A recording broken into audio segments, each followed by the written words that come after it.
ილია უნი ქართველი ლიბერალების სამჭედლო სააკაშვილის მთავრობის დროს ამერიკის მთავრობასთან ერთად და ლიბერალურ ინსტიტუტებთან ერთად ყოფილი ენათმეცნიერების ინსტიტუტი პუშკინის თუ არ ვცდები და ყოფილი ფიზკულტურის ინსტიტუტი აიღეს, გააერთიანეს და ამერიკულ მოდელზე შექმნეს ეგრეთ წოდებული liberal arts, ანუ ლიბერალური ხელოვნების, ანუ ლიბერალური ფილოსოფიის უნივერსიტეტი, ამ მოდელზე დაფუძნებული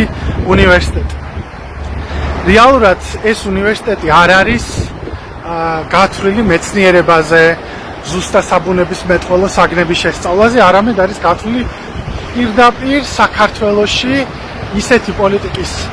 გამტარი ახალგაზრდობის შექმნაზე, რომელიც ძალიანად იქნებიან ევროპული და ამერიკული თვითკოლონიზების მომხრეები. მაშინ, როდესაც თავისუფალი უნივერსიტეტი და სხვა კერძო უნივერსიტეტები გათვლილი უფრო მეტად შემოსავლიან სტუდენტებზე, შემოსავლიან ოჯახის სტუდენტებზე, რომლებიც არც ისე ხელმისაწვდომი არის ყველასთვის და